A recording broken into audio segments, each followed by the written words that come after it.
Arkadaşlar merhaba.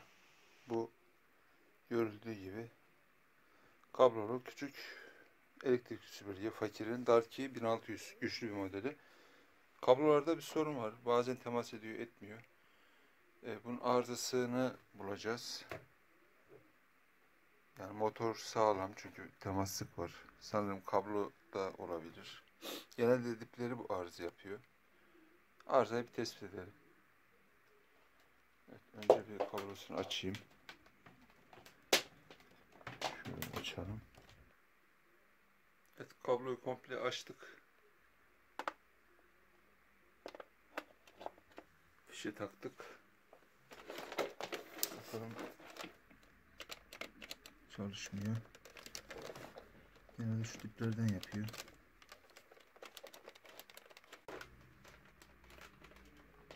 Şöyle bakalım.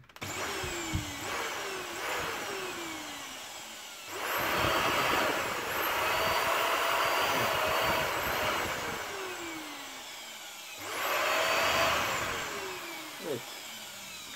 Daha önce de tahmin ettiğim gibi dibinden sanırım kablo kopuktur. Hangi kablonun kopuk olduğunu da bir sökebilirsek bakalım.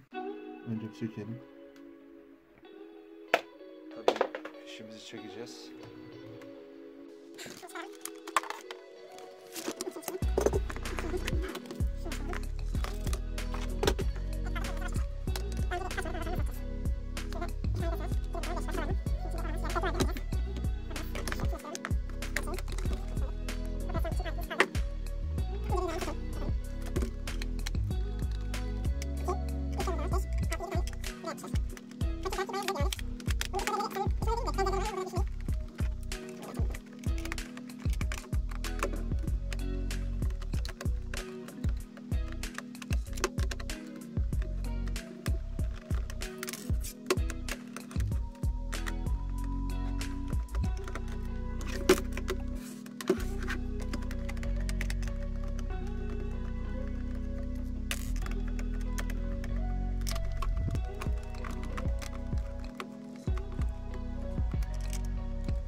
tamamen kapatmadan bir test edelim. Evet.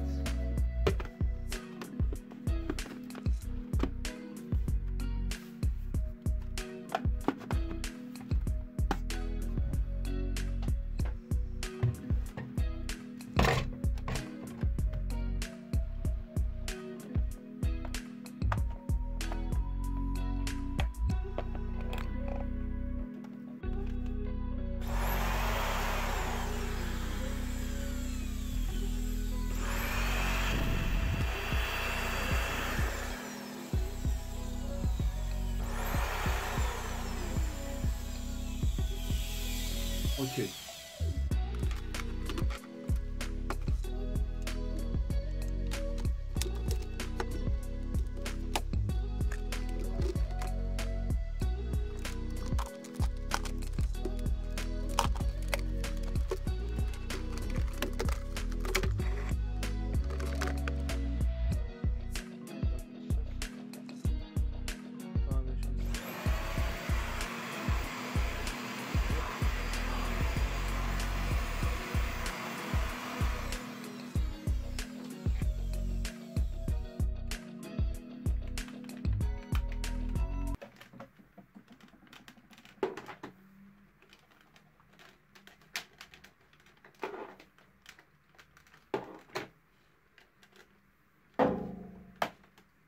Evet, böylelikle bir tamir işimiz de bitmiş oldu.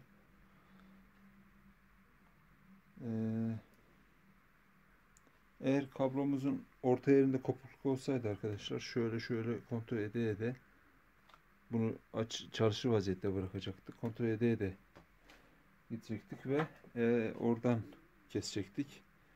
Sonra kontrol kalemiyle de ters düz fişleri takarak elektriğine bakarak ancak o şekilde bulabiliyoruz. Ya da multimetre ile kısa devre kontrolüyle de bulabiliriz.